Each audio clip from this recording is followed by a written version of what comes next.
Hello, great day everyone. I am Maria Angela Macomis from BSc English 3A and your discussant in this two-part video lecture. So our focus in this video lecture is notably about remedial teaching. And here are the objectives. First, be acquainted with the concepts behind remedial teaching. Second is express observations and opinions about the status of the educational system in the Philippines. And third, to find the importance of remediating teaching. But before we move on to the learning proper, let us have first an icebreaker to kick some out of us. So this icebreaker is what we called Would You Rather. For the mechanics, may I have your full attention please? Yeah, so thank you. So this is very simple. I will show you two different options. We have option 1 and option 2. What you are going to do to participate is after I present the two options, type in the chat box the number of the option you would rather be or you would rather have. Or if it's more convenient for you, you can open your camera and after I present the options, raise your fingers to either 1 or 2. Then I'll be giving you 5 seconds to show us your preferences. So get ready as we will be starting. So first, would you rather be a high school teacher or a college professor? 5, 4, 3, 2, 1, 0. Okay, great. Second, would you rather go a day without coffee or create lesson plans? 5, 4, 3, 2, 1, 0. Oh, nice. Third, would you rather get a Teacher of the Year award or get 5 extra vacation days? Both are amazing. If I were you, it would be hard to pick just 3, one. But moving. 2, Okay. 1, 0. And fourth, would you rather have a class that's too loud or have a class that is too quiet? 5, 4, 3, 2, 1, 0. And lastly, would you rather have a parent lived in your shoes for a week or a politician live in your shoes for a week? 5, 4, 3, 2, 1, 0. And that's wrap our icebreaker. Thank you for participating and I hope you somehow feel energized because of it. So this first part of the video lecture, we will be focusing first on the remedial instruction, remedial teaching, the principles of helping students with learning difficulties, also the process of remedial teaching, and lastly for the part 1 is the remedial teaching strategies. So moving on to the first topic, the remedial instruction. You might have an idea or have heard the term remedial or the concepts of the remedial, but to further have a wide perspective about it, it is the term remedial employed in a broader sense to connote teaching, which is developmental in its scope. But though our school possesses students who do not have any particular defects or faults but still need correction. So there are a group of students who urgently need assistance in developing increased competence in reading and maybe in other fundamental processes. So moreover, it will also deal with the reason or reasons why remedial teaching or instruction is needed in the classroom, and that is the basic principle behind it. So what is remedial instruction? It says here that it is a program that aims to help students overcome their learning deficits, also cope with weaknesses in a particular macro skill or language components. So we all know that not everyone in a language class or even in an ordinary class would learn the language lessons at the same time that the rest of the class would. So these situations led to the creation of remedial classes, and that is to address the weaknesses of some students. It plays a vital role in the learning process of learners, specifically those who find it difficult to understand and apply the knowledge and skills in language. So have you heard about the Remedial Education Program? Well, it is an instructional program designed for students in grades 6 to 12 who have identified deficiencies in reading, writing, and math. And also in this program, it provides individualized basic skills instruction. It is mandated by Georgia law in the areas of reading, mathematics, and writing. But how can we be sure that remedial instruction would work? So there is an article published in the Science Daily on the date of June 12, 2008, reported that just as a disciplined exercise regimen helps human muscle become stronger and perform better, specialized workouts for the brain can boost cognitive skills. So according to Carnegie Mellon, a scientist, their new brain imaging study of poor readers found that 100 hours of remedial instruction, reading, calisthenics of sorts, aim to shore up problem areas, not only improve the skills of struggling readers, but also change the way their brains activated when they comprehended written sentences. So this was the first brain imaging study in which children were tested on their understanding of sentences, but not just on recognition of single words, and that's how we will be sure that remedial instruction would work. So, remedial education, it is also known as developmental education, basic skills education, compensatory education, preparatory education, and academic upgrading. It is assigned to assist students in order to achieve expected competencies in core academic skills such as literacy and numeracy. To add up, according to Carroll and Tomlinson, when considering differentiation, we need to teach up. That's the first plan for advanced learners, then scaffold instruction to enable less advanced students to access the rich learning experiences. Okay, down to our second topic, the remedial teaching. So what is remedial teaching? As you will read on your screen, students who have temporarily fallen behind in their studies or otherwise need short-term support in their learning have the right to get remedial teaching. Also, remedial teaching should be started immediately when the difficulties in learning or school attendance have been noticed, so that the students would not stay behind permanently in their studies. So remedial teaching can counteract difficulties beforehand. It should be organized according to a plan and as often as is necessary. There are characteristics to remedial teaching that are individually planned. First is the tasks, the time management, and guidance. So we all know that there are diverse methods and materials used in remedial teaching, with which new ways can be found to approach the subject that is to be learned.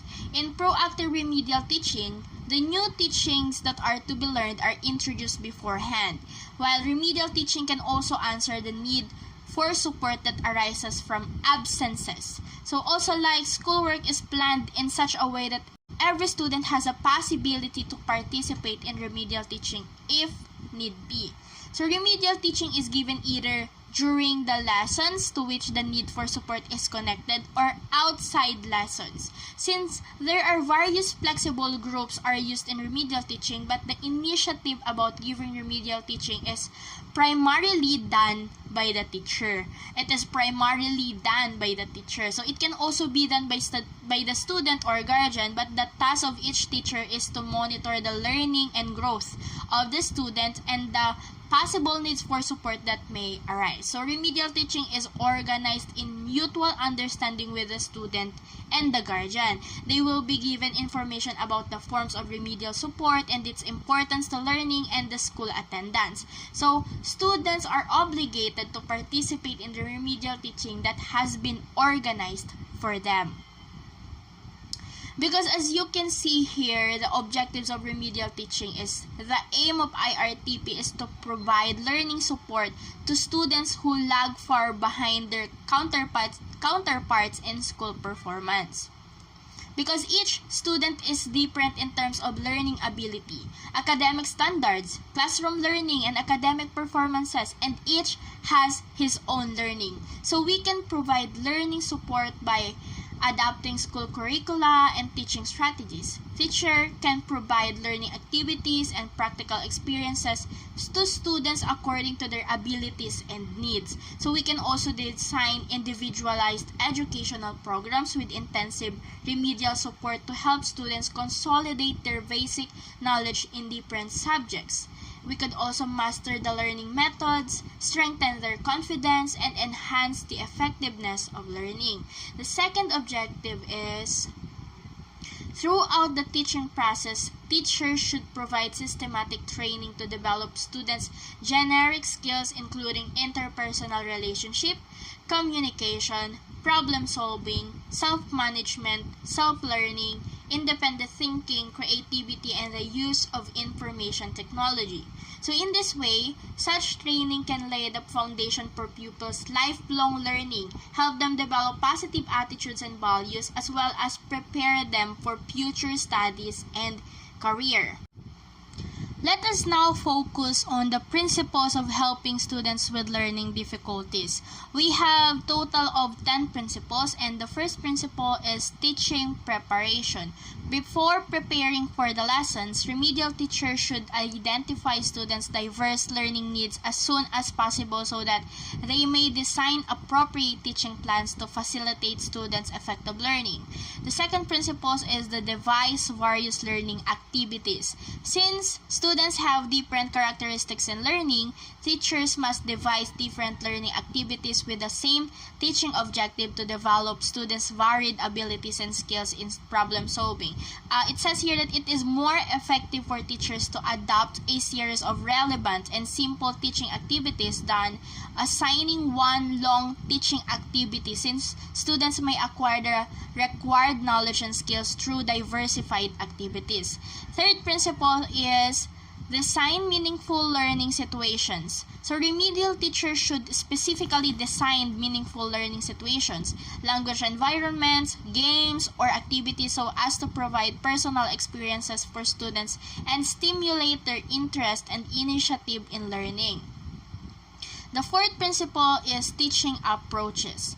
Teachers should give concrete examples before proceeding to abstract concepts by way of simple and easy steps at a pace in line with the learning abilities of students. So, teacher may teach new concepts from different perspectives by various approaches so that students can grasp the ideas through meaningful and repeated illustrations. We could also Teachers should encourage students' active participation by more frequent use of teaching aids, games, and activities. Also, they can make use of information technology and all the teaching resources available to help students understand the main points. Down to our fifth principle is provide clear instructions. Students with learning difficulties are less competent in understanding written language. Therefore, remedial teachers should give students short and clear instructions to avoid confusion. We teachers must explain clearly the arrangement of each learning activity. If necessary, we may ask our students to repeat the steps of activity so that every student may understand the instructions. So, the sixth principle is summarize the main points. All the course of teaching, teachers should always sum up the main points in teaching and write the key phrases on the board to enhance students' audio and visual memories.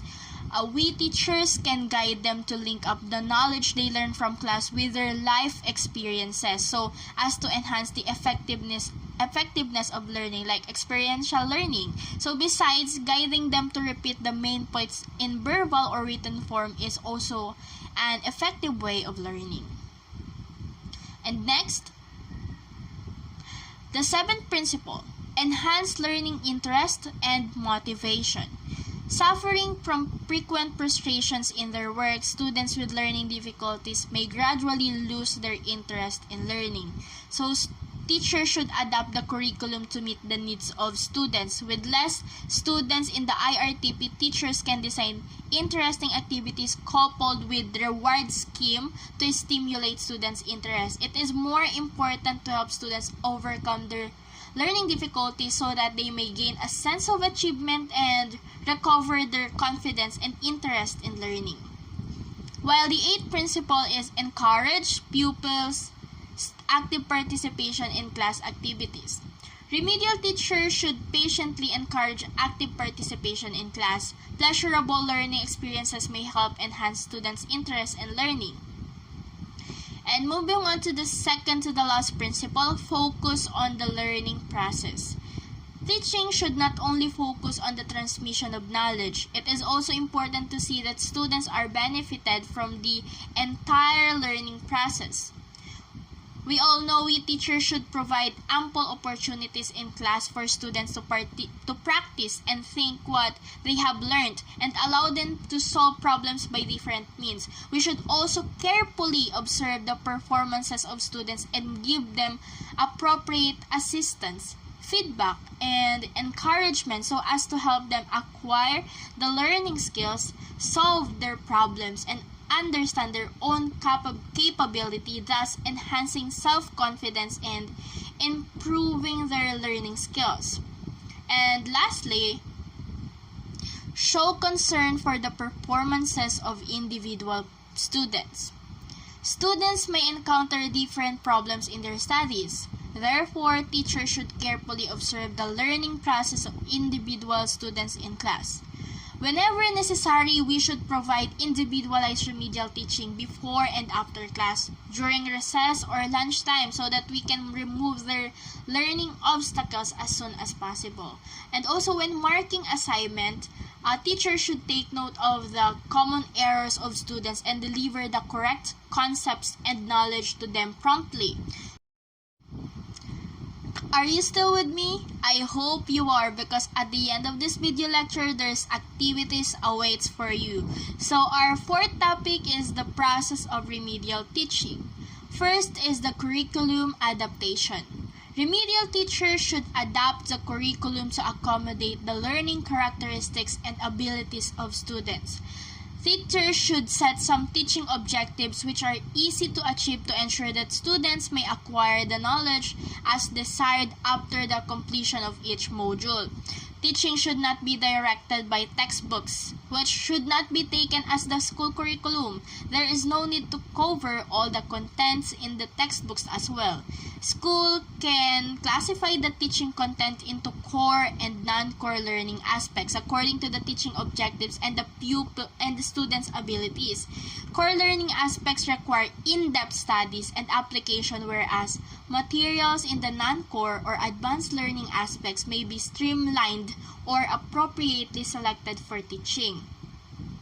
Teachers also need to encourage to adopt recommendation on cross-curricular teaching by linking up related teaching areas flexibly so that more time can be spread for effective activities and learning.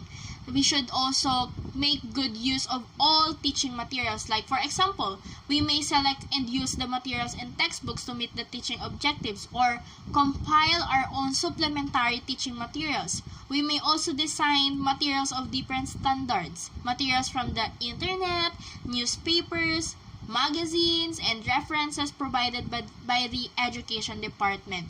So it may help us design interesting and enjoyable activities to enhance our students' effectiveness of learning. The second process is the homework policies. So schools should formulate clear policies on homework which should be reviewed regularly, because the assignment should be targeted at the teaching objectives and serve the purposes of learning. Exercise books available in the market should only serve as a reference. Schools should choose these exercise books carefully and make appropriate adjustments to the category, quantity, and the quality of homework. And the third process is the formulation of teaching plans. So first, when formulating teaching plans, teachers are advised to take the following two aspects into consideration. First is teachers should formulate practical teaching objectives that meet the learning characteristics and weaknesses of students so as to foster a sense of achievement. Second, teachers should decide whether the learning item should be taught in details or in brief.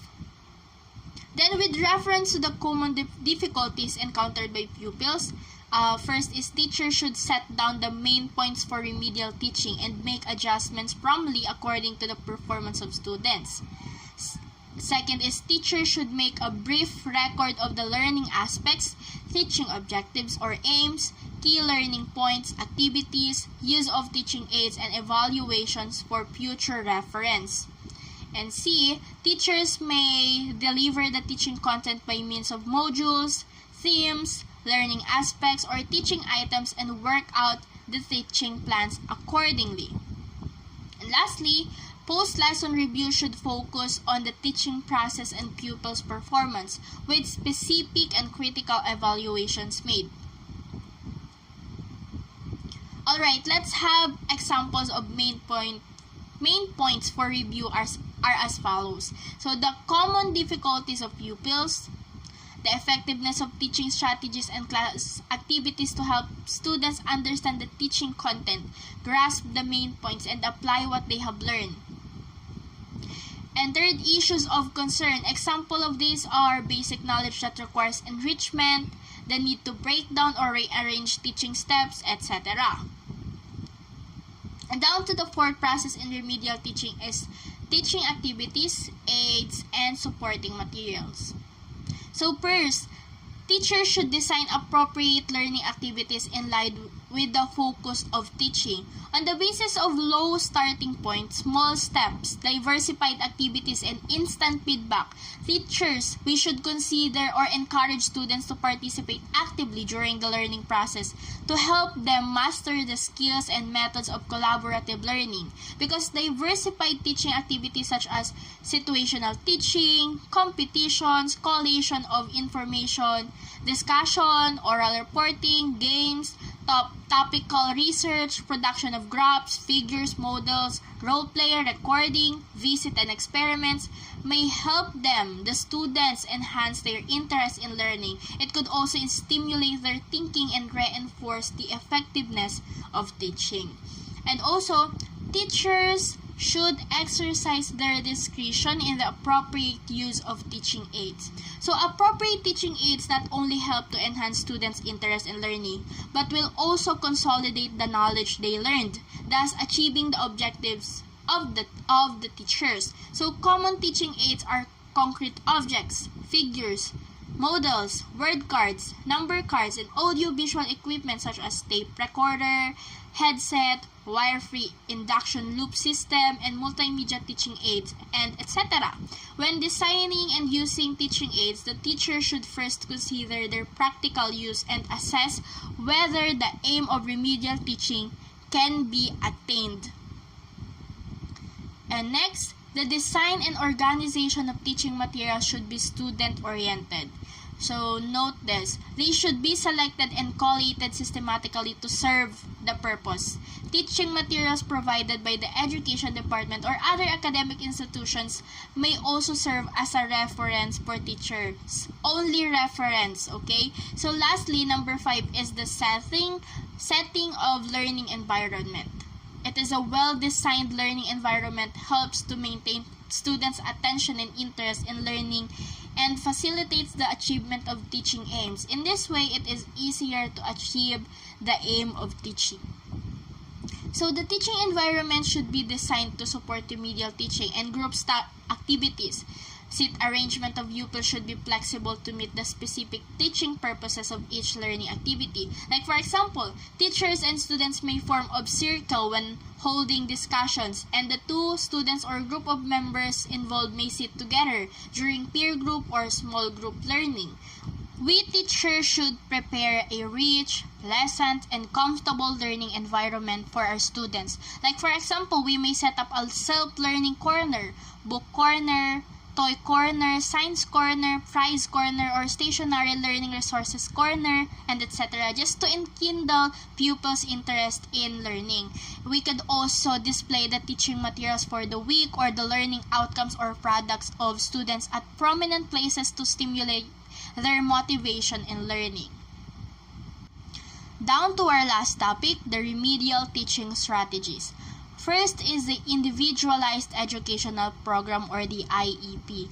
It is geared to the learning needs of individual students. The individualized educational program aims to reinforce the foundation of learning, help students overcome their learning difficulties, and develop their potentials. So individualized educational program, we should include short-term and long-term teaching objectives, learning steps, activities, and reviews to ensure that the program is implemented effectively. Next is teaching can be done in small groups or for individual. If necessary, remedial teachers, other teachers, students, guidance officers, or teachers, parents, and students alike are to participate in designing the program. Like in reality, remedial teachers hold meetings regularly to evaluate the effectiveness of work and gather opinions for refinement. The second remedial teaching strategies is peer support program. Remedial teachers may train up students who perform better in a certain subject to become little teachers and who will be responsible for helping their schoolmates with learning difficulties in group teaching and self-study sessions as well as outside class. So that is why it's called peer support, because through peer support, they help students reinforce their knowledge and develop their communication and cooperation skills as well as good interpersonal relationship. And moving on to the third remedial teaching strategy, which is the reward scheme. The reward scheme has positive effect in enhancing students' motivation. We all know that. It aims at guiding students to set their own objectives and plans and positively reinforcing their good performance. So no matter what reward is provided, the most important thing is to help students cultivate an interest in learning and gain a sense of satisfaction and achievement during the learning process. Because when designing the rewards offered, remedial teachers should take note of the following. First is set clear and specific targets. For example, requirement on the score of dictation and number of assignments submitted. Also, set achievable objectives. Give diversified rewards including verbal commendation or prizes to accommodate students' interest. We could also give rewards instantly. Then review and revise the reward scheme regularly and invite parents to help children improve their work. The fourth strategy is handling students' behavior problems. Remedial teachers should observe the following when dealing with the behavior problems of students. First is always observe the performance of students in class and their behavior in groups. Also establish close relationship with students and develop mutual trust and listen carefully to what they say. Show interest. So also help students understand the effects of their behavior on the other as well as their own selves. Keep in close contact with parents to find out the cause of students' behavior problems. Help students build up self-confidence and a healthy self-image. Give positive reinforcement to students' good behavior and do not pay undue attention to their misbehavior. Do not try to change all the deviant behavior of students at once. Teachers should list out the problems and set the priorities with an aim to improve one or two of them at a time. Refer to the cases to student guidance officers, teachers for follow-up action if the behavior problems of students continue or become serious. Next is development of generic skills. So first is remedial teachers should help students develop good learning habits and attitudes such as complete the assignment thoroughly, keep their promise, and be responsible and disciplined. Because a constructive attitude is the foundation for lifelong self-learning and it helps enhance students' learning effectiveness. Letter B, students should be helped to master basic learning skills and abilities. Like for example, we teachers may teach them how to set appropriate learning objectives and priorities. Also time management, note-taking, reading skills, and examination taking skills, and many more. We could also see remedial teachers can also make use of information technology to motivate and teach students to learn according to their own pace. That can help, it could also help them cultivate the habit of self-learning so that they will benefit from such training for their whole life. And D, students can be taught to solve problems by different methods, tools, or by drawing for insight from their past experiences. For example, we teachers can teach them use of dictionaries as well as the skills of seeking and handling information obtained from the school and public libraries. These are ways to develop students' flexibility, creativity, and independent thinking. Also, teachers should train students to establish good interpersonal relationships so as to facilitate effective communication and collaboration as well as to enhance the team's spirit of the students. Down to our sixth remedial teaching strategy, which is the assessment and record on learning. So assessment plays a very important role in teaching and learning. By means of assessment, remedial teachers can know the learning progress as well as strengths and weaknesses of students. Hence, they may design different teaching activities accordingly to help students learn in an effective manner. There are two most common assessment methods listed as follow for the teacher's reference. First is the formative assessment and second is the summative assessment. Formative assessment, teachers can understand and assess the learning abilities of students from their daily classwork and homework as well as individual or group projects, while summative assessment, with reference to the process of teaching, teachers may assess the performance of students by means of examinations or tests. Next is liaison with parents. In order to help students with learning difficulties, schools must liaise closely with parents. Apart from providing guidance on homework to their children, parents should also handle students' problems either by the same or similar ways in line with the requirements of the school and their schoolwork. Because some parents may have unrealistic expectation of their children's performance. In such cases, remedial teachers have to explain to the parents about the characteristics and abilities of students so that they may help their children to learn in a pleasurable manner. On the contrary, some parents' expectation may be too low.